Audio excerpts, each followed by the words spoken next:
এই জন্য নবীজি হাদিসে বলেন, আজাবাল্লি আমরিল মুমিন, মুমিনের জিন্দেগিটা বড় আশ্চর্য। সে আল্লাহ তাআলার সাথে এমন এক চুক্তি করছে, পদে পদে তাকে খালি বোনাস দেওয়া হয়, বোনাস দেওয়া হয়। সুবহানাল্লাহ।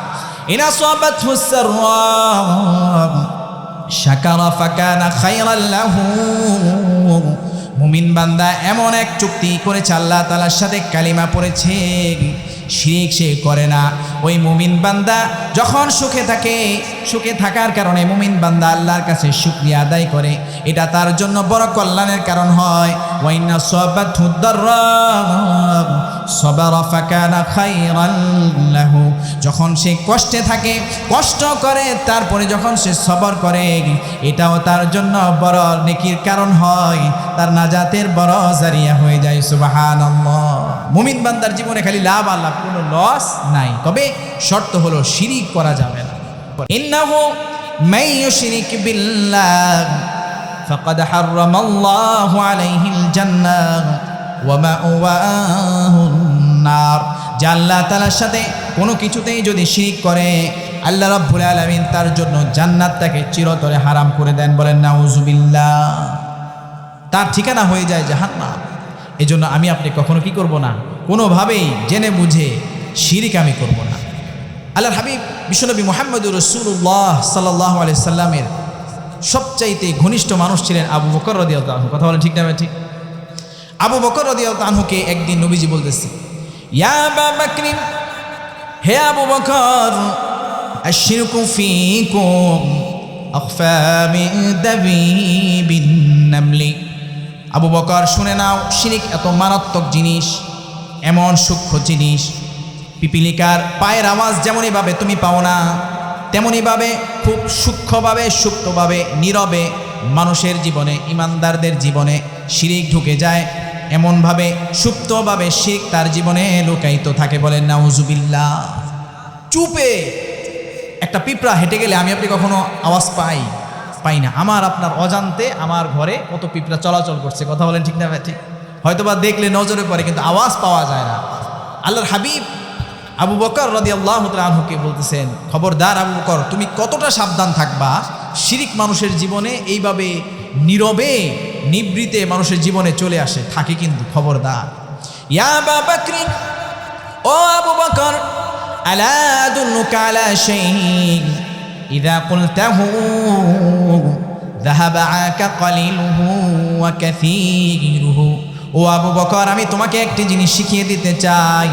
তুমি যদি সেই জিনিসটা পাঠ করো, সেই দোয়াটা তুমি যদি পড়ো, তবে আল্লাহ রাব্বুল আলামিন তোমার জানা অজানা ছোট বড় যত শিরিক আছে সমস্ত শিরিক থেকে তোমাকে বাঁচায় দিবেন। বলেন সুবহানাল্লাহ। ওই দোয়াটা আমার আপনার জানার দরকার আছে না নাই? আল্লাহর হাবিব বিশ্বনবী বলেন, ইয়া আবা বকরিন কুল, ও আবু বকর, তুমি আমার সাথে বলে বলে শিখো। আমরাও কি একটু বলতে পারবো না? বলতে পারবো তো ইনশাআল্লাহ? আল্লাহুম্মা, বলেন না, আল্লাহুম্মা ইন্নী আউযু বিকা আন উশরিকা বিকা ওয়া আনা আ'লামু ওয়া আস্তাগফিরুকা লিমা লা আ'লাম। নবী করিম সাল্লাল্লাহু আলাইহি ওয়াসাল্লাম হাদিসে বলেন যে আল্লাহ রাব্বুল আলামিন ফেরেশতাদেরকে সাক্ষী রেখে ঘোষণা দিতে থাকেন, যখন বান্দারা কোরআনের মাজলিসে আসে, কোরআনের আলোচনা শোনার জন্য, দীর্ঘ আলোচনা, অনেক লম্বা হাদিস, আল্লাহ রাব্বুল আলামিন ওই বান্দাদের সম্পর্কে আলাপ আলোচনা করেন। দুনিয়ার জমিনে যদি আমার আপনার ব্যাপারে কোনো একটা বড় অফিস, আদালতে, কার্যালয়ে, ভালো কোনো জায়গায় আমার আপনার সম্পর্কে আলোচনা হয়, খুশি হই না বেজার হই? অনেক খুশি হই, আমার ব্যাপারে আলোচনা করছে, আমার অনেক অহংকার বেড়ে যায়, গর্ব বেড়ে যায়। আল্লাহ রাব্বুল আলামিনের আরশে মহল্লা এর চাইতে দামি কোনো জায়গা আল্লাহ রাব্বুল আলামিনের সৃষ্টি জগতে আছে নাকি? নাই। সবচাইতে দামি জায়গা সৃষ্টি জগতের, সবচাইতে দামি জায়গা হলো আল্লাহ রাব্বুল আলামিনের আরশে মহল্লা। সেখানে আল্লাহ রাব্বুল আলামিন বান্দাদের সম্পর্কে আলোচনা করে। এই বান্দারা এখানে কেন এসেছে? ফেরেশতারা জবাব দিয়ে বলে, তারা তো কিছু পেতে চায়, কিছু থেকে বাঁচতে চায়। কি পেতে চায়? জান্নাত পেতে চায়। কিসের থেকে বাঁচতে চায়? জাহান্নাম থেকে বাঁচতে চায়। অনেক দীর্ঘ আলোচনা, সেদিকে আমি যাচ্ছি না, মূল মেসেজটা আপনাদের কাছে শোনায়া দিয়ে দেই। দীর্ঘ আলোচনার পরে আল্লাহ রাব্বুল আলামিন ফেরেশতাদেরকে ডেকে বলেন, ইন্নী উশহিদুকুম قد غفرت لهم وبدلت سيئاتهم حسنات ও আমার ফেরেশতারা শোনো আমি আমার বান্দাদেরকে তো সরাসরি বলতে পারবো না আমি তোমাদেরকে সাক্ষী রেখে বলছি তোমরা সাক্ষী থাকো কিয়ামতের ময়দানে তোমরা তাদের সপক্ষে সাক্ষী দিবা ইন্নী উশহিদুকুম আন্নী ক্বাদ গাফারতু লাহুম আমি আল্লাহ রাব্বুল আলামিন আমার ওই বান্দাদের গুনাহগুলোকে মাফ করে দিলাম وقد بدلت سيئاتهم حسنات শুধুমাত্র মাফ করে দিলাম এমনটা নয় বরঞ্চ যেই খাতার ভিতরে গুনাহগুলো লেখা ছিল সেখানে আমি গুনাহগুলো মুছে দিয়ে সেখানে নেকি আমি আল্লাহ তাআলা লিখে দিলাম সুবহানাল্লাহ খুশি হইলেন না মনে হয় খুশি হন নাই জিন্দেগিতে গুনাহ নাই এমন মানুষ আছে নাকি আল্লাহ তাআলা মাফ করে দিয়ে যদি সেখানে নেকি লিখে দেয় খুশি হওয়ার দরকার আছে না নাই কিন্তু আপনারা যেভাবে সুবহানাল্লাহ বলছেন মনে হয় না যে খুশি একটু জোরে সুবহানাল্লাহ দিয়ে শীতকালে শরীরটাও গরম হবে ভালো লাগবে একটু জোরে বলেন না সুবহানাল্লাহ এবার আল্লাহ রাব্বুল আলামিন ডেকে বলেন শুধু এতটুকুই নয় فأعطيتهم ما سألوا وأجرتهم مما استجاروا শুধুমাত্র এতটুকুই নয় ওই বান্দারা এখানে আসার পরে যা কিছু চেয়েছে কামনা করেছে বাসনা করেছে দোয়া করেছে আমি আল্লাহ রাব্বুল আলামিন তাদের জন্য ওই সমস্ত জিনিস বরাদ্দ করে দিলাম তাদেরকে দিয়ে দিলাম এই জন্য চাওয়ার দরকার আছে না নাই দুনিয়াতে চাওয়ার দরকার আছে আখিরাতের জিনিসও চাওয়ার নিয়ামত চাওয়ারও দরকার আছে না নাই চাওয়া মানে ইবাদত দোয়া করা আর দোয়া হলো সবচাইতে বড় ইবাদত এই জন্য সদা সর্বদা আল্লাহর কাছে ভালো কিছু চাওয়ার নিয়ত রাখা লাগে ভালো নিয়তে বিবির মুখে লোকমা তুলে দিলেন সাথে সাথে একটা পূর্ণাঙ্গ সদকার নেকি আল্লাহ লিখে দিবে সুবহানাল্লাহ এই জন্য সব সময় কিছু পাওয়ার আশা রাখতে হয় আল্লাহ তাআলার কাছে আমি তাদেরকে দিয়ে দিলাম এবং যেই সমস্ত জিনিস থেকে সে পানা চেয়েছে বিপদ আপদ বালা মুসিবত সবচাইতে বড় বিপদ হলো জাহান্নাম কথা বলেন ঠিক না ঠিক ওই সমস্ত বিপদ আপদ বালা মুসিবত থেকে জাহান্নাম থেকে আমি তাদের জন্য নাজাতের ফয়সালা করে দিলাম সুবহান এখানে আসলে এই পুরস্কার প্রতিদান পাওয়া যায় এখন দেখেন আমরা আসছি আমরা তো এই পুরস্কার পাবো ইনশাআল্লাহ এবার ফেরেশতারা খুব চমৎকারভাবে কিছু প্রশ্ন করেন পাল্টা একটা প্রশ্ন ছুড়ে দেন ইয়া রব হে আমাদের প্রতিপালক ও আমাদের রব ফীহি ফুলানুন আবদুন খাত্তাম লাইসা মিনহুম ওগো আমাদের রব ওগো আমাদের প্রতিপালক সেখানে তো এমন মানুষও এসেছে এমন মানুষও বসেছে যারা সেখানে আসার জন্য কোনো সহি নিয়ত তাদের ছিল না মাহফিল দেখার জন্য এসেছে ইন্নামা মাররা ঘোরাঘুরির জন্য এসেছে লাইসা মিনহুম আই লাইসা কামিথলিহিম তাদের মতো না এখানে কিছু মানুষ আছে যাদের নিয়তটা খুব ফ্রেশ কি বলে এখানে আসবো কোরআন হাদিস শিখবো কিন্তু কিছু মানুষ আছে দেখি মাহফিলে যায় মাহফিলে গেলে খুব মজা পাওয়া যায় আছে না বর্তমান যুগের মাহফিলগুলো অনেকগুলো মাহফিলের পরিস্থিতি এমন হয়ে গেছে যেন সেখানে ওয়াজ হয় না কমেডি হয় কথা বলেন ঠিক না ঠিক এরকম কিছু একটা লক্ষ্য তার স্থির না সুন্দর না নিয়তটা ভালো না এমনিই আসছে দেখার জন্য কিন্তু আইসা বসছে এই মানুষগুলোর ব্যাপারে আপনার কি সিদ্ধান্ত হবে ইন্নামা মাররা ফাজালাসা মাহুম এই মানুষগুলো ঘোরাঘুরির জন্য এসেছে কিন্তু সেখানে কি যেন মনে করে বসে গিয়েছে কি যেন মনে করে সেই মানুষগুলোর সাথে একসাথে বসে গিয়েছে এই মানুষগুলোর ব্যাপারে আপনার কি সিদ্ধান্ত হবে কেননা আল্লাহ রাব্বুল আলামিনের একটা মূলনীতি হলো ইন্নামাল আমালু বিন্নিয়াত প্রত্যেক কাজ সেটার নেকি নির্ধারিত হবে তার নিয়ত অনুযায়ী কথা বলেন ঠিক না ঠিক এখন এই মানুষগুলো যাদের নিয়তটা একবারে সলিড না পিওর না খালেস না এমনি আসছে ঘোরাঘুরি করতে বসে গেছে একটু বসে একটু শুনে যায় দেখি কি বলে মজা টজা লাগতেও পারে এদের ব্যাপারে কি সিদ্ধান্ত হবে আল্লাহ রাব্বুল আলামিন জবাব দিয়ে বলেন ও আমার ফেরেশতারা শুনো ওয়ালাহু ক্বাদ গাফারতু হুমুল কওম হুমুল জুলাসা লা ইয়াশকা বিহিম জালিসুহুম ও আমার ফেরেশতারা শুনো সেখানে এমন এমন মানুষগুলো বসেছে এমন একটা পরিবেশ সেখানে কায়েম করেছে যেটা আমার বড় প্রিয় জায়গা হয়ে গিয়েছে মানুষগুলো বড় প্রিয় হয়ে গিয়েছে। সেখানে যেই মানুষগুলোর অন্তর সহি নয়, কিন্তু ভালো মানুষগুলোর সাথে বসার কারণে, কোরআন এবং হাদিসের মাহফিলে বসার কারণে আমি আল্লাহ রাব্বুল আলামিন ওই বান্দাগুলোকেও আমি মাফ করে দিলাম। সুবহানাল্লাহ। তার মানে বোঝা যায় এই পুরস্কার পেতে হলে এখানে আয়েশা বসা লাগবে। দূর থেকে শুনলে পুরস্কার পাওয়া যাবে? এই পুরস্কার পাওয়া যাবে। এখানে স্পষ্ট করে হাদিসে বলা আছে যে তারা এখানে বসেছে। আর আল্লাহ তাআলাও বলেছেন যে হুমুল জুলাসা, তারা এমন মানুষ, এমন এক জায়গায়, এমন এক মাজলিসে, এমন এক মাহফিলে বসেছে, তাদেরকে আমি বঞ্চিত করতে পারি না। দেখেন আপনাদের এলাকায় যখন ধান বিক্রি হয় সাথে চিটা হয়, যায় না? চিটাও কি হয়? বাজারে চলে যায়। ঠিক তেমনইভাবে আল্লাহ রাব্বুল আলামিন ভালো মানুষগুলোর সাথে এই ধরনের মানুষগুলোকেও মাফ করে দেন, জান্নাত দান করে দেন। সুবহানাল্লাহ। যদিও আমার আলোচনার বিষয় এটা না যে এখানে কি ফজিলত, তারপরে বলতে হয় যেন আমাদের ভিতরে একটা আগ্রহ উদ্দীপনা তৈরি হয়, এই জন্য বললাম। আমার মূলত আলোচনা আমি আপনাদের জন্য একটা খুব সংক্ষিপ্ত একটা হাদিস নিয়ে আসছি, যে হাদিসটার আলোকে আমি আপনাদের সামনে কিছু কথা বলে তারপর মাহফিল শেষ করে দেব। একটু শুনবেন ইনশাআল্লাহ। খুব বেশি দরকার না হলে উঠাউঠি না করার জন্য আপনাদের কোনো অনুরোধ করব।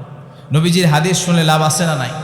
নবীজির হাদিস মূলত এই কোরআন যেখান থেকে আগমন করেছে সেখান থেকে আগমন করেছে। হয়তোবা ভাষার ক্ষেত্রে নবীজি নিজের ভাষাই বলছেন, যেটা আমরা নামাজে কেরাত হিসাবে পড়ি না, এটাকে বলে গায়রে মাতলু। ওই হাদিস থেকে কিছু কথা, এই হাদিসটা আবার একটা নামও আছে। দেখেন আমরা যে বিভিন্ন সময় দোয়া পড়ি নামাজে, কিছু দোয়ার নাম আছে সানা, আছে না নাই? কিছু দোয়া আছে তাশাহুদ নাম, আছে না নাই? কিছু আছে দোয়ায়ে মাসুরা, আছে না নাই? ঠিক এই সূরার একটা নাম, এই হাদিসের একটা নাম আছে, ওয়াসায়াল আশর।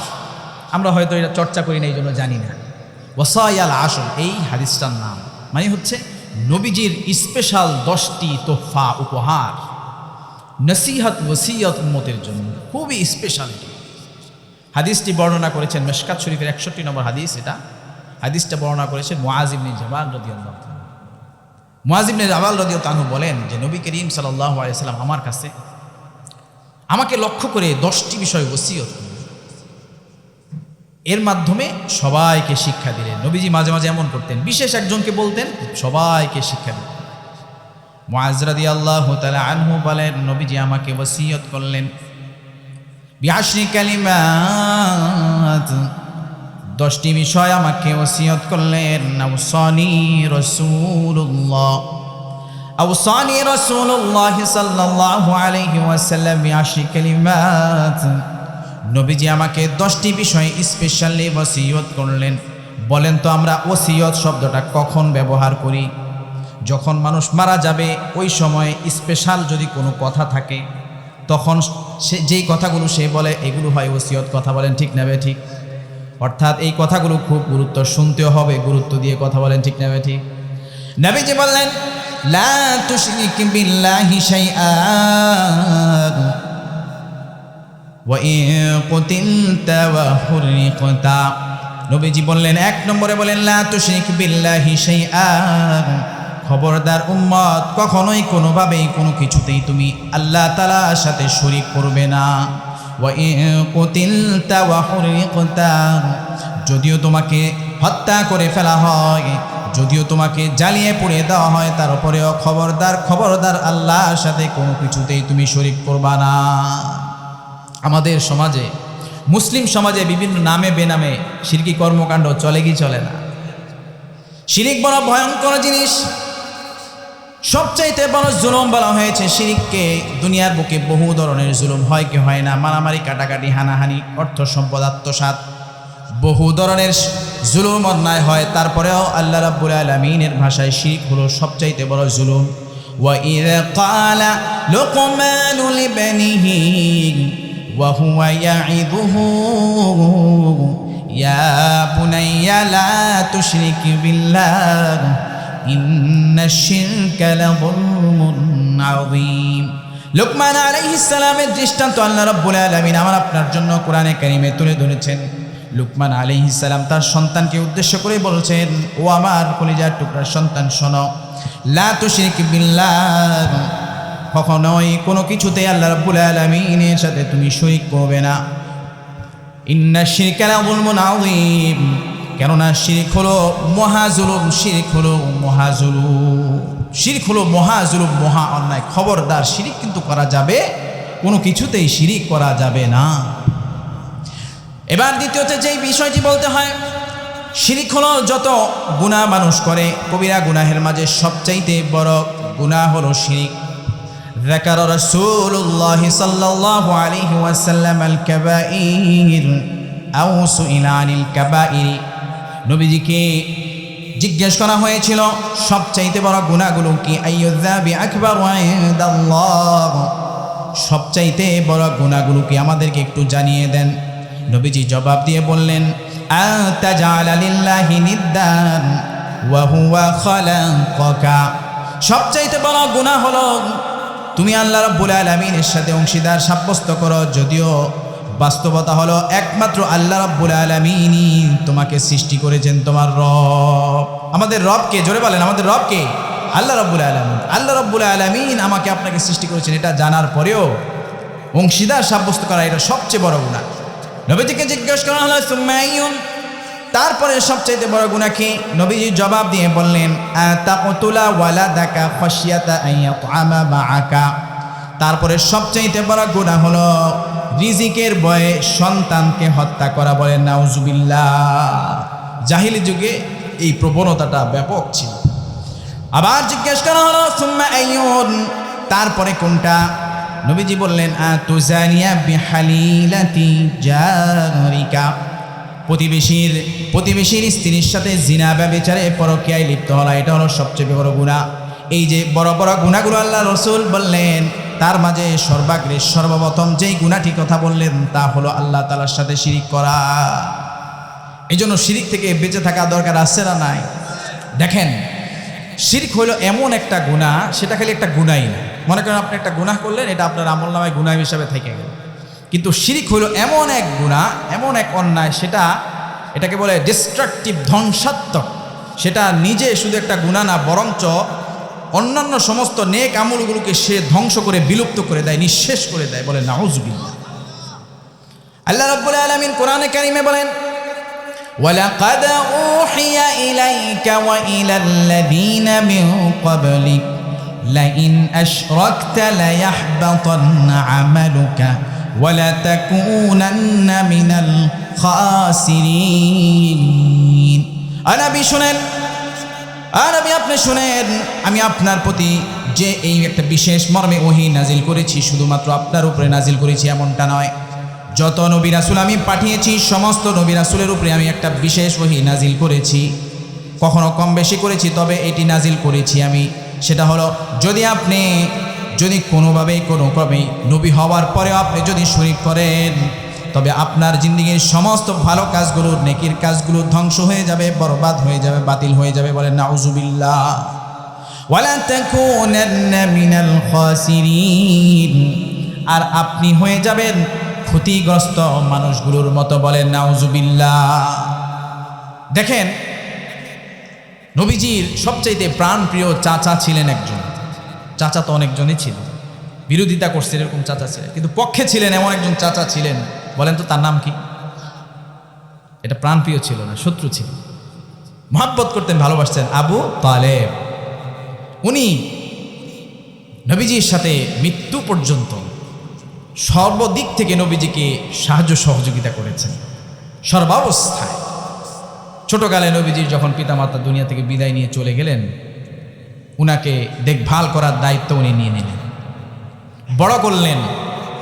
নবুয়ত পাওয়ার পরে কাফের মুশরিকরা একযোগে আক্রমণ করতে থাকলো চতুর্দিক থেকে, মানসিকভাবে, শারীরিকভাবে, অর্থনৈতিকভাবে সমস্ত মোকাবেলায় উনি প্রতিহত করার জন্য কষ্ট করেছেন। আপনারা যারা পড়াশোনা করেছেন মোটামুটি জানেন।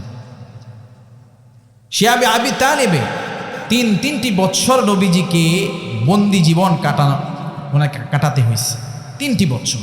ওই 3টি বৎসর ওনার সাথে ছিলেন ওনার এই প্রাণ প্রিয় চাচা আবু তালেব। কথা বলেন ঠিক না বেঠিক? জানেন তো আপনারা ঘটনা। এত কিছু করার পরেও মৃত্যুর সময় যখন বলল, চাচা আপনি কালিমাটা পড়ে নেন, কিন্তু পড়তে পড়লেন না। উনার পরিণতিটা কেমন হলো বলেন তো? এত ডেডিকেশন ইসলামের জন্য, এত কোরবানি, এত কিছু করার পরেও কালিমা না পড়ে মুশরিক হয়ে যাওয়ার কারণে জিন্দেগির সমস্ত ভালো কাজ বরবাদ হয়ে গিয়েছে। কথা বলেন ঠিক না বেঠিক? সে কি জান্নাতে যাবে নাকি জাহান্নামে যাবে? জাহান্নামী হবে। এজন্য মানুষ যখন শিরক করে তার সমস্ত আমলগুলো যে নষ্ট হয়ে যায়, এর জ্বলন্ত দৃষ্টান্ত হলো নবীজির চাচা আবু তালেব। যদি তারপরে আমরা না বুঝি কেমন হয় বলেন? আল্লাহ রাব্বুল আলামিন কোরআনে কারিমে আরো দৃষ্টান্ত দিয়েছেন শিরক কিভাবে মানুষের নেকির কাজগুলো ধ্বংস করে দেয়, বাতিল করে দেয়। মাসালুল্লাযীনা কাফারু বিরাব্বিহিম আ'মালুহুম কারামাদিন ইশতাদ্দাত বিহির রিহু ফি ইয়াউমিন আসিফ লা ইয়াকদিরুনা মিম্মা কাসাবু আলা শাই। আল্লাহ রাব্বুল আলামিন দৃষ্টান্ত দিয়ে বলেছেন, যারা শিরক করে, কুফরি করে, তাদের ভালো ভালো কাজের দৃষ্টান্ত হলো ছাইয়ের মতো। ছাইগুলো এক জায়গায় জমিয়ে রাখা হয়েছে, যখন তীব্র বাতাস এসেছে, বাতাসের সাথে ছাইগুলো উড়ে গিয়েছে। বলেন তো এই ছাইগুলো যিনি জমা করেছিলেন তার কি কোনো উপকার হবে নাকি? কোনো উপকার হবে? বুঝেন নাই মনে হয়। কিছু ছাইকে সে সেখানে রাখছে জমা করে, হয়তোবা সেটা দিয়ে সে পাতিল ডলবে, মাজবে, বিভিন্ন কাজ করে না। আগের জামানায় তো দাঁত মাজতে, এখন মাজে কিনা জানি না। তো এটা সে করবে, জমা করে রাখছে। বাতাসে এসে যখন এটাকে উড়ায় নিয়ে গেছে, কোনো কাজ, তার কোনো ফায়দা হয়েছে? সে কোনো প্রতিদান পাবে? এটা থেকে কোনো বেনিফিট সে পাবে? পাবে না। ঠিক তেমনইভাবে যারা শিরক করে তাদের নেকের কাজ তাদের কোনো উপকার করতে পারবে না। দেখবেন ইউরোপ আমেরিকানরা, ইহুদি খ্রিস্টানরা অনেক বড় বড় চ্যারিটি চালায়। চ্যারিটি বুঝেন তো? দাতা সংস্থা, গরিব দুঃখীদের জন্য বহুত কাজ করে, টাকা পয়সা দেয়। এই যে যেমন গাজার যুদ্ধে মুসলমানরা সহযোগিতা করেছে, পাশাপাশি বিধর্মীরাও কিন্তু অনেক সহযোগিতা করেছে, আপনারা জানেন তো? আচ্ছা বলেন তো, তাদের এই সহযোগিতা তাদেরকে আখিরাতে কোনো উপকার করবে? কাজটা তো কত ভালো, কি বলেন? কত ভালো, আল্লাহ তাআলা খুশি হয়ে যান। বিপদ আপদ সৎকার মাধ্যমে বিপদ আপদ প্রতিহত হয়ে যায়, আল্লাহ তাআলা খুশি অর্জন হয়, কিন্তু কোনো উপকার সে পাবে না। এই জন্য আল্লাহ রাব্বুল আলামিন বলেছেন, খবরদার খবরদার শিরক করা যাবে না। ওয়াল্লাযীনা কাফারু বিরাব্বিহিম কাসারাবিন বিকিআ। যারা শিরক করে তাদের আরেকটা দৃষ্টান্ত হলো মরুভূমিতে একজন পিপাসার্ত ব্যক্তি হেঁটে যাচ্ছে, এমত অবস্থায় তার তীব্র পিপাসা লেগে গেল। দূরে তাকিয়ে দেখে সেখানে পানি ডলডল করতেছে, কিন্তু সে যখন সেখানে গেল, সেখানে যেয়ে দেখে সেখানে কোনো পানি নাই। এমন হয় কি হয় না? মরুভূমিতে হয়। আপনারা যারা বিদেশ করছেন হয়তো আপনারা বলতে পারবেন, মরুভূমিতে এমন হয় যে দেখে সেখানে কোনো পানি নেই। তো ঠিক তেমনইভাবে যারা শিরক করে, মুশরিক, বিধর্মী, বেঈমান, তাদের ভালো কাজগুলো এরকম দেখতে অনেক সুন্দর, যে খুব পানি ডলডল করতেছে, অনেক নেকি হইতেছে, ভালো কাজ হচ্ছে, আখেরাত বুঝি সে খুব জান্নাতের অনেক কিছু পেয়ে যাবে এরকম মনে হয়। কিন্তু তারা কি জান্নাত পাবে? জান্নাতে যেতে পারবে? পারবে না। কেউ যদি এমন বিশ্বাস করে যে না সব ধর্মই সঠিক, আগে পরে সবাই জান্নাতে যাবে, এই লোকের আর ঈমান থাকবে না, ঈমানটার সাথে সাথে ভেঙে যাবে। কথা বলেন ঠিক না ঠিক? এজন্য শিরকের ব্যাপারে উম্মত সাবধান হতে হবে, হুঁশিয়ার হতে হবে। আল্লাহ রাব্বুল আলামিন সমস্ত গুনাহগুলো বান্দার বিভিন্ন উপায়ে, উপলক্ষে, ওসিলায় মাফ করার ব্যবস্থা রেখে দিয়েছেন, কিন্তু শিরকের গুনাহ তওবা ছাড়া আল্লাহ রাব্বুল আলামিন মাফের কোনো ব্যবস্থা রাখেন নাই। বলেন নাউযুবিল্লাহ। ইন্নাল্লাহা লা ইয়াগফিরু আন ইউশরাকা বিহি ওয়া ইয়াগফিরু মা দুনা যালিকা লিমান ইয়াশা। আল্লাহ রাব্বুল আলামিন বান্দার সমস্ত গুনাহগুলো মাফ করে দিতে পারেন, যখন তখন মাফ করে দেন। তবে শিরকের গুনাহ আল্লাহ রাব্বুল আলামিন মাফ তওবা ছাড়া মাফ করেন না। তওবা ছাড়া আল্লাহ তাআলা শিরকের গুনাহ মাফ করেন। দেখেন একজন বান্দা তার গুনাহ কিভাবে মাফ করে। আল্লাহ রাব্বুল আলামিন প্রতি সোমবার এবং বৃহস্পতিবারে জান্নাতের দরজাগুলো খুলে দেয়। বলেন সুবহানাল্লাহ। এখন আল্লাহ তাআলা বলেন, আরে বান্দা জান্নাতের দরজা খুলছি, জান্নাতে যাইতে হইলে তো গুনাহ মাফ পাইতে হবে। কথা বলেন ঠিক না ঠিক? আল্লাহ রাব্বুল আলামিন বলেন, তার হাবিবের মাধ্যমে জানায়া দেন কিভাবে আমি গুনাহ মাফ করি, আপনি জানিয়ে দেন। তুফতাহু আবওয়াবুল জান্নাতি ইয়াউমাল ইসনাইনি ওয়া ইয়াউমাল খামিস ফায়ুগফারু লিকুল্লি আবদিন লা ইউশরিকু বিল্লাহি শাইআ। প্রতি সোমবারে আল্লাহ রাব্বুল আলামিন জান্নাতের দরজাটা খুলে দেয়। প্রতি বৃহস্পতিবারে জান্নাতের দরজাগুলো খুলে দেয় আর বলে, আমি যেহেতু খুলে দিয়েছি, আমি আমার সমস্ত বান্দাদেরকে মাফ করে দিলাম, ক্ষমা করে দিলাম, কিন্তু যারা শিরিক করেছে এই বান্দাগুলোকে আমি মাফ করব না। বলেন নাউজুবিল্লাহ। প্রতি সোমবার এবং বৃহস্পতিবারে জান্নাতের দরজা খোলা উপলক্ষে আল্লাহ তাআলা মাফ করে দেন। সুবহানাল্লাহ। আবার বান্দা যখন নেকের কাজ করে, ভালো কোনো কাজ করে, তখন আল্লাহ তাআলা ভালো কাজের সওয়াব দেয়, আবার গুনাহও মাফ করে। বলেন সুবহানাল্লাহ।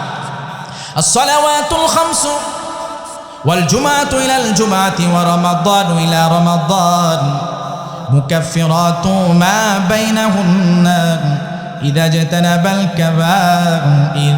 5 ওয়াক্ত নামাজ বান্দা যখন আদায় করে ঠিকঠাক মতো, ওই 5 ওয়াক্ত নামাজের মধ্যবর্তী সময়ে যত গুনাহ হয়ে যায়, আবার বান্দা যখন এক জুমা থেকে আরেক জুমা আদায় করে, এর মধ্যবর্তী সময়ে যত গুনাহগুলো বান্দা করে ফেলে, আবার এক রমাদান থেকে আরেক রমাদান বান্দা যখন সুষ্ঠুভাবে আদায় করে, এর মাঝে যত গুনাহ হয়ে যায়, আল্লাহ তাআলা বারংবার ওই বান্দার গুনাহগুলোকে মাফ করে দেয়। সুবহানাল্লাহ। ইযা জাতানাবাল কাবাইর, তবে শর্ত হলো বান্দা যেন বড় কবিরা গুনাহ থেকে নিজেকে বাঁচিয়ে রাখে। সুবহানাল্লাহ। নেকির মাধ্যমে গুনাহ মাফ। আবার মনে করেন দোয়ার মাধ্যমে গুনাহ মাফ। বান্দা আল্লাহ তাআলার কাছে দোয়া করে, আল্লাহ রাব্বুল আলামিনের কাছে বান্দা বলে, ও আল্লাহ আমাকে গাড়ি দেন, বাড়ি দেন, ধন দেন, দৌলত দেন, টাকা পয়সা দেন। দোয়া করে কি করে না? কিন্তু আল্লাহ কি সবাইরে দেয়? সবাইরে আল্লাহ তাআলা দেয় না। আল্লাহর হাবিব বিশ্বনবী জানায়া দেন, ইম্মা আন ইউআজ্জিলা লাহু দাওয়াতাহু ওয়া ইম্মা আন ইয়াদফা আনহু মিনাস সুই মিসলাহা ওয়া ইম্মা আন ইয়াদখিরাহা লাহু ফিল আখিরাহ।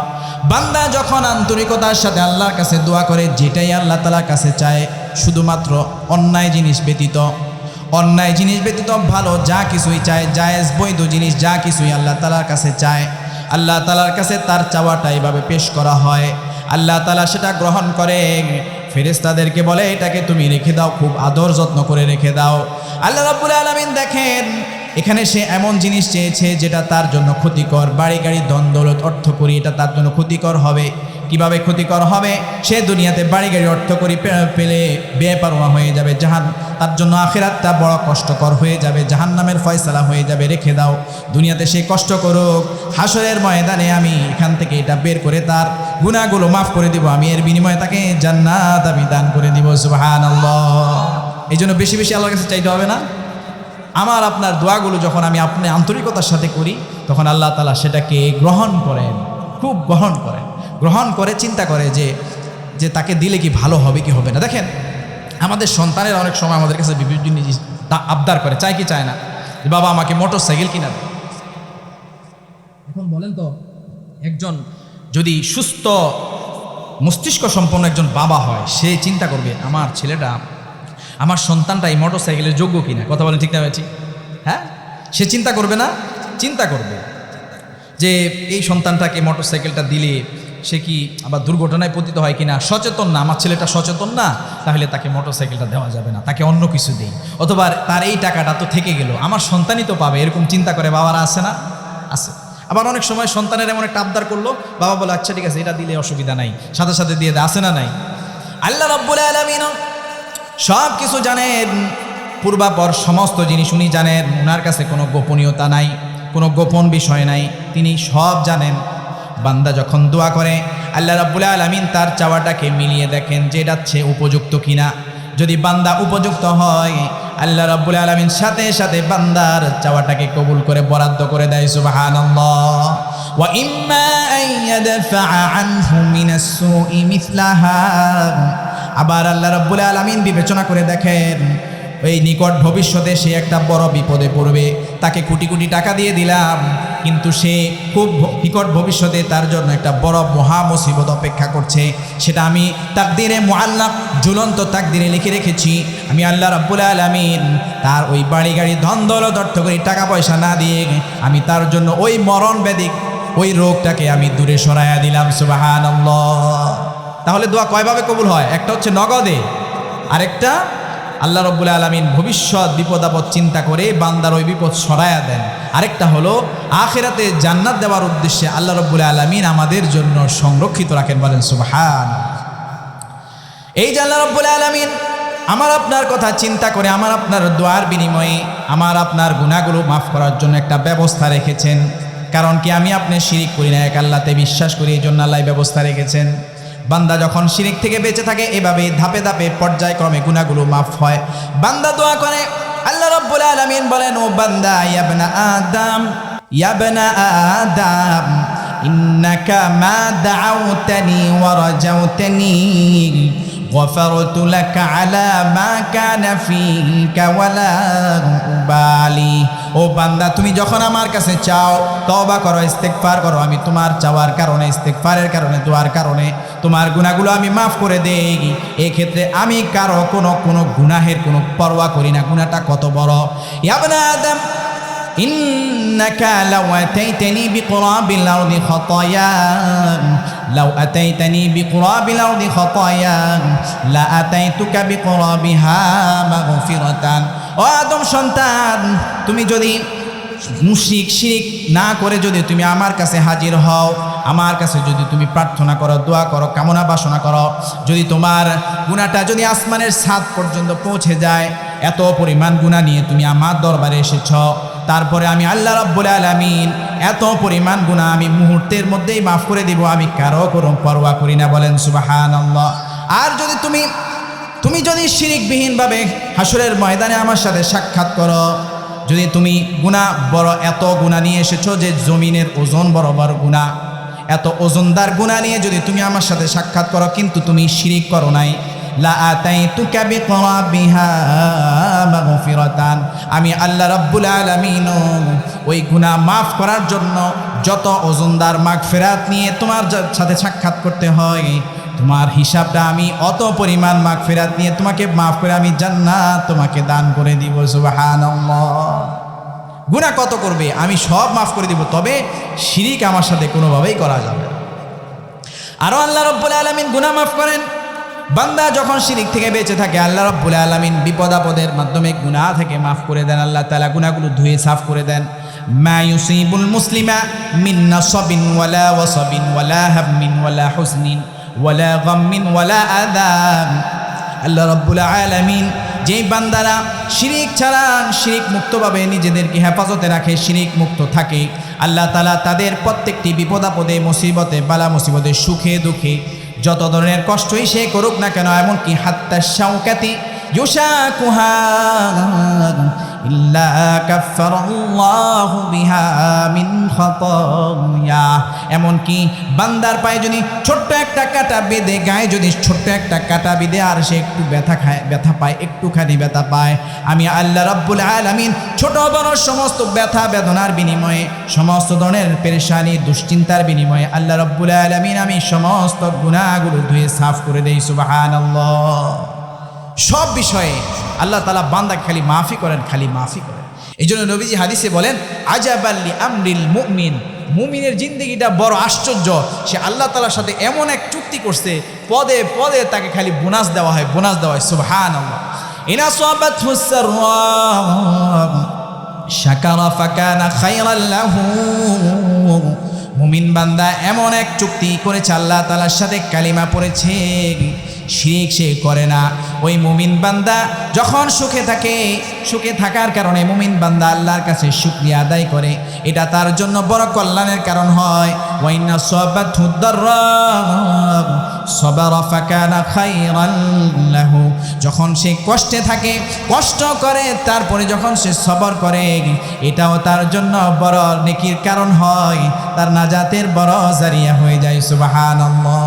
মুমিন বান্দার জীবনে খালি লাভ আর লাভ, কোনো লস নাই, তবে শর্ত হলো শিরিক করা যাবে না। ইন্নাহু মান ইউশরিক বিল্লাহ ফাকাদ হারামাল্লাহু আলাইহিল জান্নাহ ওয়া মাওয়াহুন নার। যে আল্লাহ তাআলার সাথে কোনো কিছুতেই যদি শিরিক করে, আল্লাহ রাব্বুল আলামিন তার জন্য জান্নাতটাকে চিরতরে হারাম করে দেন। বলেন নাউজুবিল্লাহ। তার ঠিকানা হয়ে যায় জাহান্নাম। এজন্য আমি আপনি কখনো কি করব না, কোনোভাবেই জেনে বুঝে শিরিক আমি করব না। আল্লাহর হাবিব বিশ্বনবী মুহাম্মদুর রাসূলুল্লাহ সাল্লাল্লাহু আলাইহি সাল্লামের সবচাইতে ঘনিষ্ঠ মানুষ ছিলেন আবু বকর রাদিয়াল্লাহু আনহু। কথা বলেন ঠিক না ঠিক? আবু বকর রাদিয়াল্লাহু আনহুকে একদিন নবীজি বলতেছে, ইয়া আবা বকর, হে আবু বকর, আশরিকু ফীকুম আখফা মিন দাবিবিন নামলি। আবু বকর শুনে নাও, শিরিক এত মারাত্মক জিনিস, এমন সূক্ষ্ম জিনিস, পিপিলিকার পায়ের আওয়াজ যেমনইভাবে তুমি পাও না, তেমনইভাবে খুব সূক্ষ্মভাবে সুপ্তভাবে নীরবে মানুষের জীবনে, ইমানদারদের জীবনে শিরিক ঢুকে যায়, এমনভাবে সুপ্তভাবে শিরিক তার জীবনে লুকায়িত থাকে। বলেন নাউজুবিল্লাহ। চুপে একটা পিঁপড়া হেঁটে গেলে আমি আপনি কখনো আওয়াজ পাই না। আমার আপনার অজান্তে আমার ঘরে কত পিঁপড়া চলাচল করছে। কথা বলেন ঠিক না ঠিক?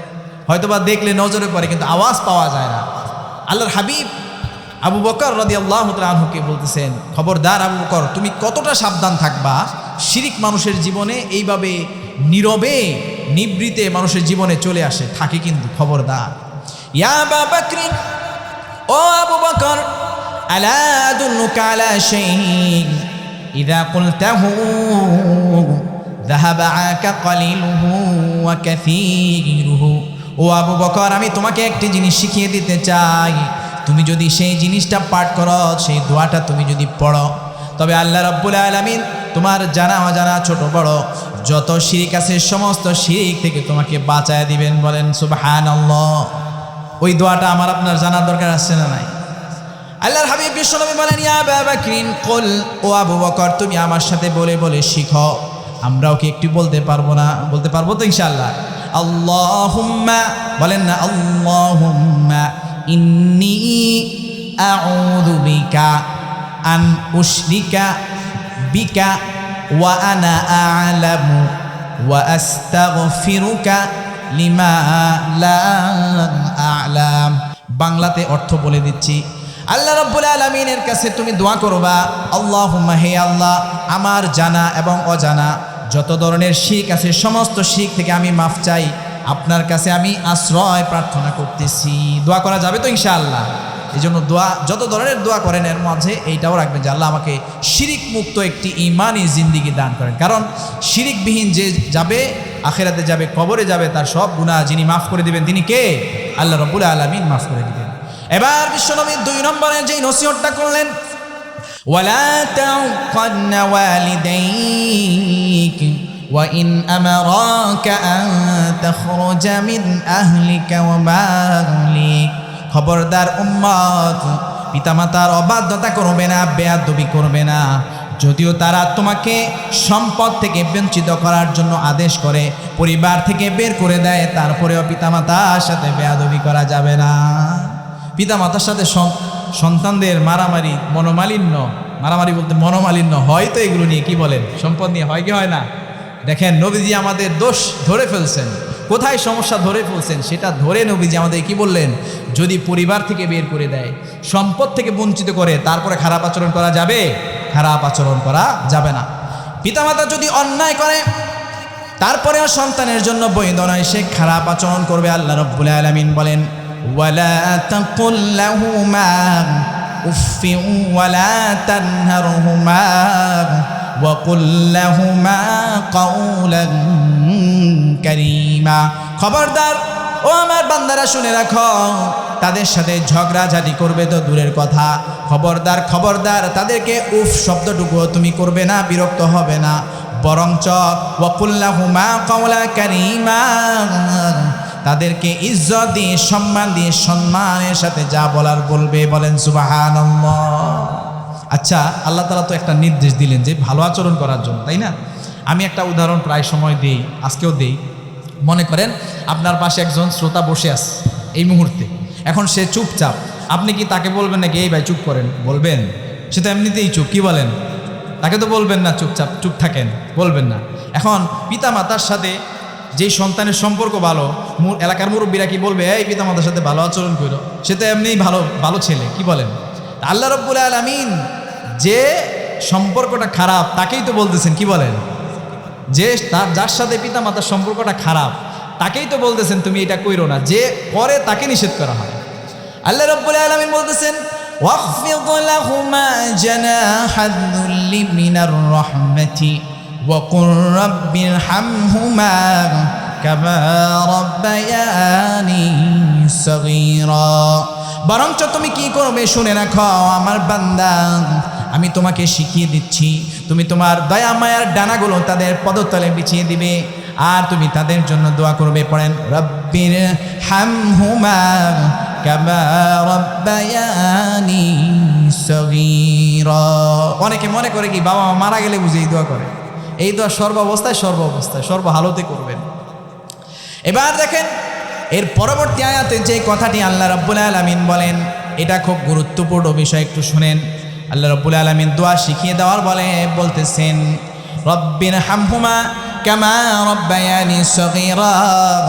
দোয়াটা এত সুন্দরভাবে শিখিয়ে দিয়ে আল্লাহ তাআলা বলতেছেন রব্বুকুম আ'লামু বিমা ফি নুফুসিকুম ইন তাকুনু সালিহিন ফাইন্নাহু কানা লিল আওয়াবিনা গফুরা। আল্লাহ রাব্বুল আলামিন তোমাদের অন্তরের খবরটা জানেন। মনে বড় ব্যথা, বাবার আচরণে বড় কষ্ট পেয়েছো, মনে বড় ব্যথা আছে না নাই? অনেক বাবা মা সন্তানকে কষ্ট দেয়, আছে না নাই? কষ্ট দেয়, জুলুম করে, একজনকে এক চোখে দেখে আরেকজনকে আরেক চোখে দেখে, এমন হয়ে যায় মানুষ হিসাবে। তোমাকে ব্যথা দিয়েছে, কষ্ট দিয়েছে, আমি তো তোমার অন্তরের ব্যথাটা জানি। রব্বুকুম আ'লামু বিমা ফি নুফুসিকুম, তোমার অন্তরে বড় ব্যথা, তোমার পিতামাতা দুনিয়া থেকে বিদায় নিয়ে গিয়েছে, এটাও আমি জানি।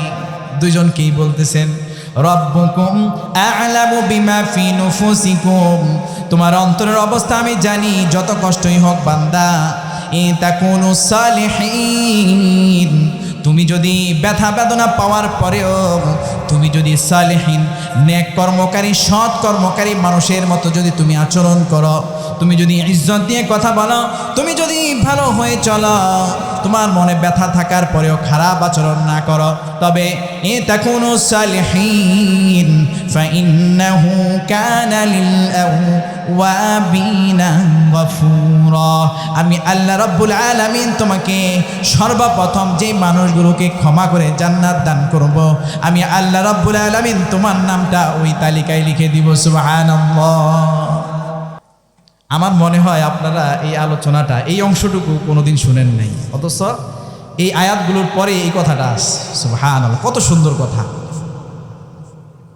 আমার আপনার অন্তরের খবর কে জানেন? আল্লাহ তাআলা জানেন। বাবা মা বহুত কষ্ট দিছে, এরকম অনেক সময় হয়, বুঝে না, বার্ধক্যের কারণে হতে পারে, যে কোনো কারণে, মানবিক কারণে হতে পারে। দেখা গেছে সন্তানকে কি করে, জুলুম করে, কিন্তু খবরদার সন্তান, তুমি খারাপ আচরণ করতে পারবা না। সুবহানাল্লাহ। শুধু এতটুকুই নয়, পিতামাতা যদি সন্তানের উপরে জুলুম করে তারপরেও খারাপ আচরণ করা যাবে না। হাদিসে কারিমায় নবীজি বলেন মা মিন মুসলিমিন লাহু ওয়ালিদানি মুসলিমান ইউসবিহু ইলাইহিমা মুহতাসিবা। আল্লাহর হাবিব বিশ্বনবী বলেন, কোনো একজন মুসলমান যার পিতামাতা জীবিত আছে, দুনিয়াতে রয়েছে, সে যদি প্রতিদিন সকালবেলা কাজে যাওয়ার পূর্বে ওই পিতামাতার খবরাখবর নেয়, প্রয়োজনগুলো মেটানোর জন্য চেষ্টা করে, বাবা আপনার কি লাগবে, মা আপনার কি লাগবে, কোনো সমস্যা আছে নাকি, রাত্রে ঘুমটা ঠিকমতো হয়েছে নাকি, স্বাস্থ্যটা কেমন, এমন যদি খবর রাখে, আল্লাহ রাব্বুল আলামিন কানা লাহু জান্নাতান, আল্লাহ রাব্বুল আলামিন তার জন্য দুইটা জান্নাত আল্লাহ তাআলা বরাদ্দ করে দেয়। সুবহানাল্লাহ। দুইজন পিতামাতার খবর নিছে, দুইটা জান্নাত দিয়ে দিছে। কিলা ইয়া রাসূলুল্লাহ, নবীজিকে পাল্টা প্রশ্ন করা হলো, ইয়া রাসূলুল্লাহ, ওগো আল্লাহর নবী, যার একজন জীবিত আছে, প্রশ্ন জাগে কি জাগে না? নবীজি বলেন ওয়া ইন কানা ওয়াহিদান ফাওয়াহিদুন, যদি একজন জীবিত থাকে, ওই একজনের সাথে যদি তার আচরণটা এমন হয়, প্রতিদিন সকালে খোঁজ খবর নেয়, ভালো মন্দ জিজ্ঞেস করে, তার প্রয়োজনগুলো মিটানোর চেষ্টা করে, তবে আল্লাহ রাব্বুল আলামিন তার জন্য একটা বড় জান্নাতি বালাখানা বরাদ্দ করে দেয়। সুবহানাল্লাহ। এবার নবীজি বলেন ওয়া ইন আগদাবা আহাদাহুমা, যদি পিতামাতার কোনো একজন সন্তানের উপরে যদি নারাজ হয়, নারাজ থাকে, লাম ইয়ারদাল্লাহু আনহু হাত্তা ইয়ারদা আনহু, আল্লাহ রাব্বুল আলামিন ততক্ষণ পর্যন্ত খুশি হবেন না। সে যদি বড় নামাজি হয়ে যায় তাও খুশি হবেন না, বড় রোজদার হয়ে যায়, হাজী সাহেব হয়ে যায়, গাজী সাহেব হয়ে যায়, তারপরও খুশি হবেন না যতক্ষণ না পর্যন্ত ওই পিতা মাতা তার প্রতি খুশি না হবে। সুবহানাল্লাহ। এই কথা বলার পরে সাহাবীরা দেখেন কি জিজ্ঞাসা করে, ওয়া ইন যালামা, ওগো আল্লাহর রাসূল, বহুত পিতা মাতা আছে যারা সন্তানের উপরে জুলুম করে, আছে না নাই? ওয়া ইন যালামা, পিতামাতা যদি জুলুম করে তারপরেও কি আল্লাহ তাআলার সিদ্ধান্ত এমনই? নবীজি জবাব দিয়ে বলেন, ওয়া ইন যালামা, যদি জুলুমও করে তারপরেও আল্লাহ তাআলার সিদ্ধান্ত এটাই চূড়ান্ত। বলেন সুবহানাল্লাহ। এই জন্য পিতামাতার সাথে কি খারাপ আচরণ করা যাবে? পিতামাতা অন্যায় করলেও খারাপ আচরণ করা যাবে, এমনকি পিতামাতা যদি কাফেরও হয় তারপর খারাপ আচরণ করা যাবে না। আল্লাহ রাব্বুল আলামিন কোরআনে কারিমে বলেন, ওয়াসাহিবাহুমা ফিদ দুনিয়া মারুফা ওয়াত্তাবি' সাবিলা মান আনাবা ইলাইয়া। ও আমার উম্মতেরা শোনো, আল্লাহ রাব্বুল আলামিন জানায় দেয়, ও আমার বান্দারা শোনো, তাদের সাথে তারা যদি মুশরিকও হয়, তারা যদি কাফের বেঈমানও হয়, তারপরে তাদের সাথে দুনিয়ার জীবনটা তুমি সুন্দরভাবে কাটাবে। তবে দুনিয়ার জিন্দেগিতে তুমি আমার পাঠানো হেদায়েতের পথেই তুমি চলতে হবে, ইসলামের পথে, কিন্তু খেদমত করতে হবে পিতামাতা যদিও কাফের হয়। সুবহান। আসমা বিনতে আবু বকর রাদিয়াল্লাহু আনহু, সাহাবী আবু বকর রাদিয়াল্লাহু আনহুর মেয়ে, উনি বলতেছেন যে কদিমাত আলাইয়া উম্মি ওয়া হিয়া মুশরিকাতুন ফি আহদি কুরাইশ, মুশরিক অবস্থায় আমার মা আমার কাছে আসছে। ফাকুলতু ইয়া রাসূলুল্লাহ, হে আল্লাহর রাসূল, ইন্না উম্মি কদিমাত আলাইয়া ওয়া হিয়া মুশরিকাতুন আফা আসিলুহা। হে আল্লাহর রাসূল, আমার মা আমার কাছে আসছেন, উনি তো মুশরিকা, শিরিককারী, বিধর্মী বেঈমান, আমি কি তার সাথে ভালো আচরণ করব?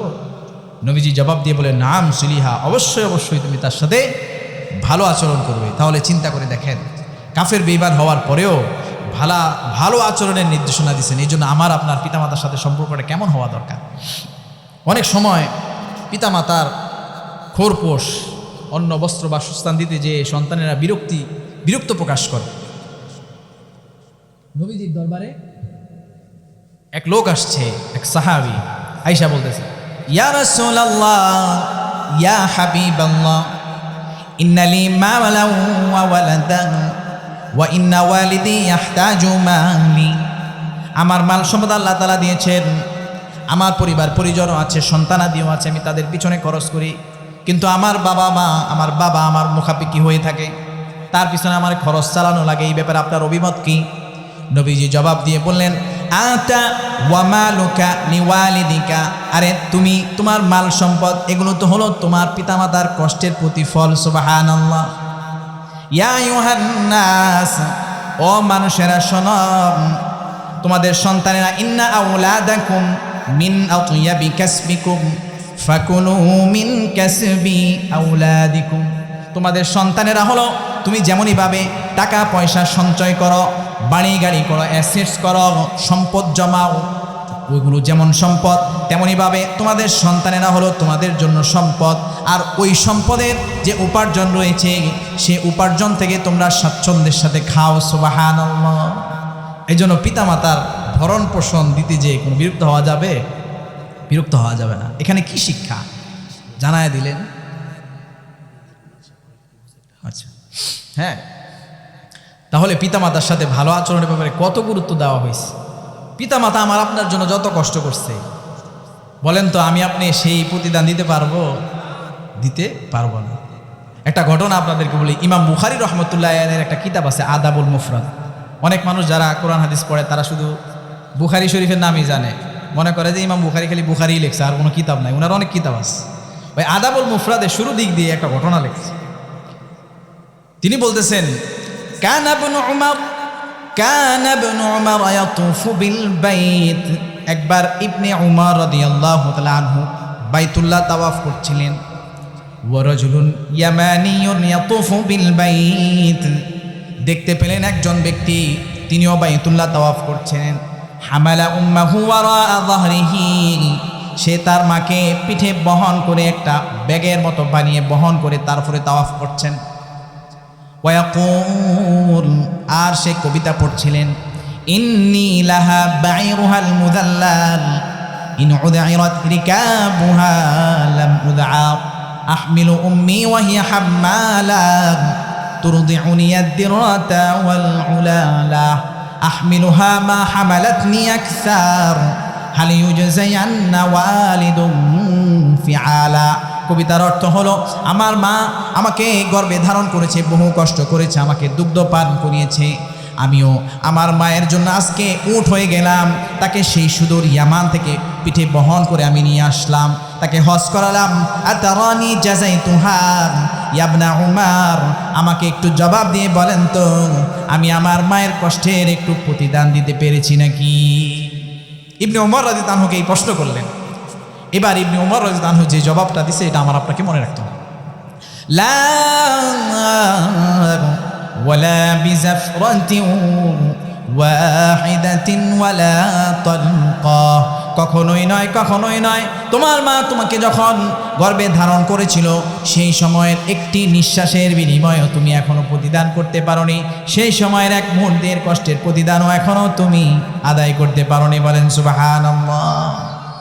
এই যে মাদেরকে এত সম্মান ইজ্জত দেওয়া হয়েছে, এটা ইসলাম ছাড়া আর কেউ দিয়েছে? বর্তমান যুগ নারীকে, মাদেরকে, তাদেরকে পণ্য বানানোর জন্য ষড়যন্ত্রে লিপ্ত। কথা বলেন ঠিক না ঠিক? ইসলাম মর্যাদা দিতে চায়। আজ থেকে ১৫০০ বছর পূর্বে একজন স্ত্রীকে যেমন মর্যাদা দেওয়া হয়েছে, তখন স্ত্রীদের এই মর্যাদা ছিল না। ওয়ালাহুন্না মিসলুল্লাযী আলাইহিন্না বিল মারুফ, তোমাদের যেমন অধিকার রয়েছে তোমাদের স্ত্রীদেরও তেমন অধিকার রয়েছে। এই কথা তখন পৃথিবীর বুকে ইসলাম ছাড়া কেউ বলে নাই। সেই সময়ে কন্যা সন্তানদেরকে কুলক্ষণ মনে করে জীবন্ত দাফন করা হতো। সময় সংক্ষিপ্ত, তা না হলে আপনাদেরকে হাদিসের দলিল দিয়ে বুঝাইয়া দিতাম। সা'সা ইবনে নাজি একজন সাহাবী, উনি বলেন, ইয়া রাসূলুল্লাহ, আমি নিজে ৩৬০টা কন্যা সন্তানকে জীবন্ত দাফন থেকে হেফাজত করেছি। বলেন সুবহানাল্লাহ।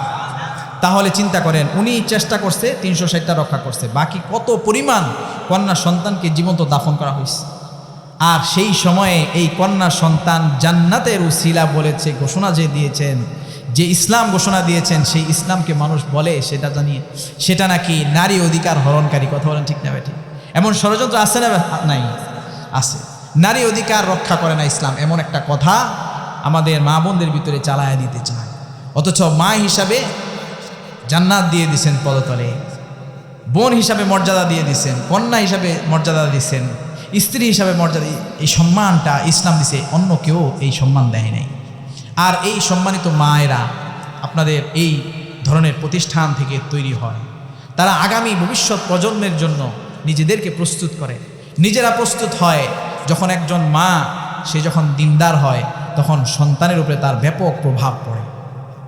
কারণ অনেক আগে একটা ইংরেজি একটা রচনার মতো পড়েছিলাম, সেখানে লেখা আছে যে শিক্ষা কাকে বলে। শিক্ষা হলো মায়ের চাহনি, মায়ের আচরণ, মায়ের বাকশক্তি, এই সমস্ত জিনিসই মূলত শিক্ষার প্রথম ধাপ। সন্তান এগুলো দেখেই শিক্ষা গ্রহণ করে, মায়ের মতো কথা বলে। দেখেন, মা যদি অন্য ভাষাভাষী হয়, তখন সে তার মায়ের মতো সেই ভাষাই কথা বলে। কথা বলেন ঠিক না ঠিক? এই জন্য ভাষা দিয়ে বোঝা যায় যে যেই ভাষাভাষী, সন্তানও সেই ভাষাভাষী হয়। ঠিক তদ্রূপভাবে আচার আচরণে, ইমানে, আমলে, আখলাকে মা যেমন হবে, ঠিক তেমনইভাবে সন্তান গড়ে উঠবে। আর এই মাদেরকেই এই ধরনের হযরত হাফসা রাদিয়াল্লাহু তাআলা আনহা মহিলা মাদ্রাসা, এই মাদ্রাসাগুলো মাদেরকে গড়ে তোলে। আপনার সন্তানকে না, ভবিষ্যৎ প্রজন্মের, ভবিষ্যৎ জেনারেশনের তাওহীদবাদী মুসলিম উম্মতের সদস্য গড়ে তোলার জন্য এই মায়েদের অবদান অনস্বীকার্য। কথা বলেন ঠিক না ঠিক? অনেক মর্যাদা দিছে। এই জন্য আপনারা এই প্রতিষ্ঠানের দিকে খুব খেয়াল রাখবেন। আমার আপনার মায়েরা, সন্তানেরা, কন্যা সন্তানেরা যদি ঠিক হয়ে যায়, তাহলে জাতি ভবিষ্যতে ইমাম বুখারী পাবে, ইমাম মুসলিম পাবে, বড় বড় ওলিয়া উলিয়া বুজুর্গদেরকে পাবে। কথা বলেন ঠিক না ঠিক? আপনি দেখবেন বড় বড় যত ধরনের মুহাদ্দিস, মুফাক্কিহ, ফকিহ, মুফাসসির, যত কিছু পাবেন। এই যে আব্দুল কাদের জিলানী বলেন, বড় পীর যারা আছেন, সবার মায়ের ইতিহাস দেখবেন যে মায়েদের অবদানের কারণে তারা এত বড় হইতে পারছে। এই জন্য মাদেরকে গড়ে তোলার জন্য এই ধরনের প্রতিষ্ঠানের কোনো বিকল্প নাই। আর মায়েদেরকেও সচেতন হইতে হবে যে আমি আপনি যেন আমাদের সন্তানদেরকে মাদ্রাসায় শিক্ষায় শিক্ষিত করি, পাশাপাশি তাদেরকে যেন দ্বীনের যে বুনিয়াদি বিষয় এগুলো যেন শিক্ষা দেই। যদি আমি দিতে পারি, তবেই আমাদের সমাজে আজকে যে ঘরে ঘরে গায়িকা নায়িকা নর্তকী টিকটকার জেনারেশন তৈরি হয়েছে। কথা বলে ঠিক না ঠিক? এই জেনারেশন তখন এটাকে প্রতিহত করা যাবে। ওইটা শয়তানের চক্রান্ত, এদিকে কোনো সন্দেহ আছে? ইমান আমল নষ্ট করার জন্য গায়িকা নায়িকা নর্তকী টিকটকারের ব্যাপকতা লাভ করবে। নবীজি বলছেন ওয়াযহারাতিল কাইনাত ওয়াযহারাতিল মাআজিফ, এমন একটা সময় আসবে যখন ব্যাপক পরিমাণে নর্তকীর সংখ্যা বেড়ে যাবে। আজকে বলেন তো কি অবস্থা? এরকম প্রত্যেক এলাকায় প্রত্যেক পাড়া মহল্লায় দেখা যায় যে মেয়েরা নারীরা এমন একটা অবস্থা, সবাই যেন টিকটকার হতে চায়, গায়িকা নায়িকা নর্তকী হতে চায়। আমার মায়েরা বোনেরা মনোযোগ দিয়ে শুনতে হবে। আমি আপনি যদি গায়িকা নায়িকা নর্তকী টিকটকার হই, তাহলে কিন্তু ইসলাম নারীকে যে মর্যাদা দিয়েছে এই মর্যাদা কখনো পাওয়া যাবে? গায়িকা নায়িকা নর্তকী টিকটকার হলে পাওয়া যাবে? পাওয়া যাবে না। তাহলে মা বোনদের উদ্দেশ্যে একটা হাদিস শোনাই। সালমা রাদিয়াল্লাহু তাআলা আনহা, সালামা রাদিয়াল্লাহু তাআলা আনহা ছিলেন নবীজির সন্তান, ছিল ছোট্ট ইব্রাহিম, ছোটকালেই মারা গেছেন। ওই ইব্রাহিমের পালক মা ওখানে দেখভাল করতেন, বেটাকে ইংলিশে বলে বেবি সিটার, সন্তানকে দেখভাল করা। ওই সালামা রাদিয়াল্লাহু তাআলা আনহার একটা সুন্দর হাদিস। সালামা রাদিয়াল্লাহু তাআলা আনহা নবীজিকে বলতেছেন, ইয়া রাসূলুল্লাহ, ইয়া রাসূলুল্লাহ, ইয়া হাবিবাল্লাহ, ইন্নাকা তুবাশশিরুর রিজালা বিকুল্লি খাইর ওয়া লা তুবাশশিরুন নিসা। ওগো আল্লাহর হাবিব, ওগো আল্লাহর নবী, আপনি তো পুরুষদেরকে বহুত বয়ান শোনান, বহুত ফজিলতের কথা শোনান, জান্নাতে নিয়ামতের কথা শোনান, কত কত ফজিলত তাদেরকে বর্ণনা করেন। আপনি কি বিশেষভাবে স্পেশাল কিছু জিনিস নারীদেরকে কি আপনি শোনাবেন না? নারীদের জন্য কি স্পেশাল পুরস্কার আল্লাহ তাআলার কাছে নাই? এই কথা শুনে নবীজি জবাব দিয়ে বলেন, ইয়া সালামান আসহাবুকি দাসাসনাকি নিহাদা, ও সালামা, তোমার স্বজাতি নারীরা পরস্পর আলোচনা করে তোমাকে আমার নিকটে পাঠিয়েছে। কথা বলা ঠিক কিনা? নারীদের জানার আগ্রহ আছে না নাই? পরামর্শ করে কে যাবে, কে নবীজির কাছে বলবে? তো চিন্তা করলো, নবীজির সন্তানকে যেহেতু সালামা লালন পালন করে, তাকে তো নবীজি বড় মহব্বত করে, বয়সও অল্প, তাকেই পাঠায়। তো বলছে, ইয়া রাসূলুল্লাহি আজার আমারনানি, ওগো আল্লাহর নবী, হ্যাঁ আপনি সত্য বলেছেন, তারাই পরামর্শ করে জানার জন্য আমাকে আপনার নিকটে পাঠিয়েছে। এবার বিশ্বনবী ডেকে বলেন, ইয়া সালামা আলা তারদা ইহদাকুন্না, ও সালামা, তবে তুমি শোনো, তোমাদের নাজিরা কি খুশি নয়? আন্নাহা ইদা কানাত হামিলাম মিন যাওজিহা ওয়া হুয়া রাদিন আনহা, ও সালামা শোনো, তোমার স্বজাতি নারীদেরকে বলে দাও, তারা যখন স্বামীর সাথে অন্তরঙ্গ সময় অতিবাহিত করে আর সে প্রেগনেন্ট হয়ে যায়, গর্ভধারণ করে, এমত অবস্থায় স্বামী তার উপরে কোনো নারাজি স্বামীর কারণ নাই, কোনো নারাজ নয়, স্বামী তার প্রতি খুশি রয়েছে। আল্লাহ রাব্বুল আলামিন তার জন্য ওই গর্ভধারণকালীন সময়ের প্রতিটি দিনের বিনিময়ে সারাদিন না খেয়ে রোজা রাখলে যে ফজিলত পাওয়া যায়, ওই ফজিলত আল্লাহ রাব্বুল আলামিন ওই মায়ের আমলনামায় আল্লাহ তাআলা লিখে দেয়। সুবহানাল্লাহ। আবার বলেন, শুধু এতটুকুই নয়, প্রতিটি রাত্রের বিনিময়ে সারা রাত দাঁড়িয়ে দাঁড়িয়ে তাহাজ্জুদের নামাজ আদায় করলে যে ফজিলত পাওয়া যায়, ওই মা ওই সন্তানকে গর্ভধারণকালীন সময়ে কষ্ট করার কারণে রাত্রিগুলো তাহাজ্জুদের নামাজ আদায় করলে যে ফজিলত পাওয়া যায়, ওই ফজিলত ওই মায়ের আমলনামায় লিখে দেয়। ইয়া সালামা আলা তারদা ইহদাকুন্না, ও সালামা, তুমি জানো না, তুমি বলে দাও, তোমার স্বজাতি নারীরা কি এত বড় পুরস্কার পেয়ে খুশি নয়? এখানে ফি সাবিলিল্লাহ বলা হয়েছে। ফি সাবিলিল্লাহ মানে হলো 10 গুণ থেকে 700 গুণ, অনেক অনেক গুণ বেশি আল্লাহ তাআলা নেকি লিখে দেয়। সুবহানাল্লাহ। এবার বিশ্বনবী ডেকে বলেন, ইয়া সালামা, ও সালামা, আন্নাহা ইদা আসাবাহা আত-তালকু লাম ইয়ালামু আহলুস সামাء ওয়া আহলুল আরদি মা উখফিয়া লাহা মিন কুররাতি আয়ুন। ও সালামা শোনো, তোমার স্বজাতি নারীরা কি খুশি নয়? তাদেরকে যখন তাদের প্রসবের সময় চলে আসে, বেদনা যখন শুরু হয়ে যায়, ওই বেদনার বিনিময়ে আল্লাহ রাব্বুল আলামিন তার জন্য এমন নিয়ামত রেখেছেন, এমন সারপ্রাইজিং পুরস্কার রেখে দিয়েছেন, এত বড় প্রতিদান রেখে দিয়েছেন, জমিনের বাসিন্দা তো দূরের কথা, আসমানের ফেরেশতারাও জানে না সেই নিয়ামতটা কত বড় হতে পারে। বলেন সুবহানাল্লাহ। ইয়া সালামা আলা তারদা ইহদাকুন্না, ও সালামা এত বড় পুরস্কার পেয়ে তোমার স্বজাতি নারী নাকি খুশি নয়? এই পুরস্কার কোনো পুরুষ কোনোদিন পাবে না, বলেন সুবহানাল্লাহ। ইয়া সালামা আন্নাহা ইযা ওয়াদাআত লাম ইয়াখরুজ মিনহা জুরআতুন মিন লাবানিহা ওয়া লাম ইয়ামুস মাসাতান ইল্লা কানা লাহা বিকুল্লি জুরআতিন ওয়া বিকুল্লি মাসাতিন হাসানা। যখন সন্তান প্রসব হয়ে যায়, ওই সন্তানকে সকাল নাই, বিকাল নাই, সন্ধ্যা নাই, রাত্র নাই, যখন তখন দুগ্ধ পান করানো লাগে। প্রতিটি চুমুকের বিনিময়ে, প্রতিটি দুধের ফোঁটার বিনিময়ে আল্লাহ রাব্বুল আলামিন 10টি করে নেকি তার আমলনামায় লিখে দেয়। সুবহানাল্লাহ। ইয়া সালামা আলা তারদা ইহদাকুন্না, ও সালামা তোমার স্বজাতি নারী নাকি এত বড় পুরস্কার পেয়ে খুশি নয়? এবার নবীজি আবার ডেকে বলেন, ইয়া সালামা আন্নাহা ইযা আসরাহা লাইলা আন্নাহা ইযা আসরাহা লাইলা কানা লাহা 740 ইয়াওমা। নবী করিম সাল্লাল্লাহু আলাইহি ওয়াসাল্লাম বলেন, ইয়া সালামা أنها إذا سرها ليلة كان لها مثل أجر 70 رقبة تعتقهن في سبيل الله। ও সালামা শুনে নাও, যখন একজন মা ওই সন্তানকে লালন পালন করতে গিয়ে রাত্রি জাগরণ করে, প্রতিটি রাত্রির বিনিময়ে আল্লাহ রাব্বুল আলামিন 70টি গোলামবাদী আল্লাহর রাস্তায় দান করলে যে নেকি পাওয়া যায়, ওই নেকি ওই মায়ের আমলনামায় প্রতিটি রাত্রির বিনিময়ে লিখে দেয়। সুবহানাল্লাহ। ইয়া সালামা আলা তারদা ইহদাকুন্না, ও সালামা তোমার স্বজাতি নারী নাকি এত বড় বড় পুরস্কার পেয়ে খুশি নয়? সুবহানাল্লাহ বলেন। আচ্ছা বলেন তো, যদি আমাদের মা বোনেরা যদি গায়িকা, নায়িকা, নর্তকী, টিকটকারদের পথ ধরে, তাহলে কি সেই ফজিলত পাবে? পাবে না। এই জেনারেশনটা, এই ধরনের মা বোন তৈরি হবে যদি আপনি এই ধরনের প্রতিষ্ঠানগুলোতে আপনাদের কন্যা সন্তানদেরকে পাঠান। এই জন্য নিয়ত আসতে ইনশাআল্লাহ আমার যদি কন্যা সন্তান থাকে পাঠাবো, আর যদি কন্যা সন্তান না থাকে তাহলে সার্বিকভাবে যত ধরনের পরামর্শ, আমার সামর্থ্য থাকলে টাকা পয়সা দিব, আমার যদি সেই সামর্থ্য না থাকে বুদ্ধি পরামর্শ দিব, আরেকজনকে রাস্তা দেখিয়ে দিব। এভাবেই এই প্রতিষ্ঠানে যখন আমি সহযোগিতা করব, একজন আমার পরামর্শে একজন উম্মতের মা যদি তৈরি হয়, তাহলে বলেন তো আমার আপনার আমলনামায় কত নেকি জমা হবে। সুবহানাল্লাহ। একজন মা নেককার হয়ে বের হলো, আমার পরামর্শে সেখানে দিল, সেই মা আবার নেককার সন্তান জন্ম দিল, এভাবে তাদের সমস্ত নেকি আমার আপনার আমলনামায় জমা হবে। সুবহানাল্লাহ। এই জন্য নিয়ত আসতে ইনশাআল্লাহ।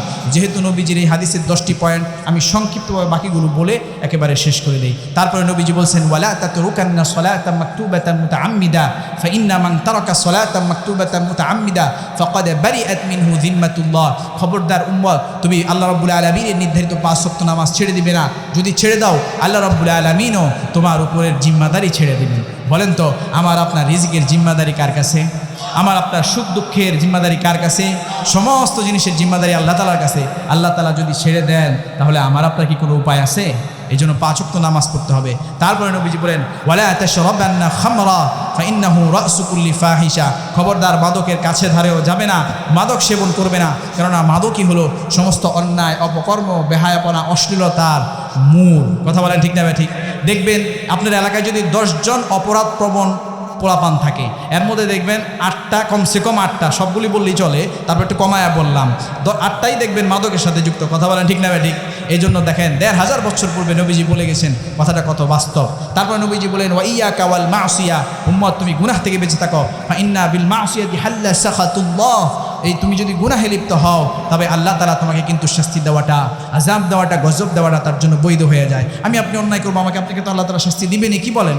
তারপরে ওয়া ইয়াকা ওয়াল ফিরারা মিনাজ জাহফি, খবরদার যদি কখনো কাফের বেঈমানদের বিরুদ্ধে, ইসলামের দুশ্মনদের বিরুদ্ধে যুদ্ধ জিহাদে যাওয়া লাগে, তাহলে খবরদার সেখান থেকে কাপুরুষতার মতো কাপুরুষ হবে না।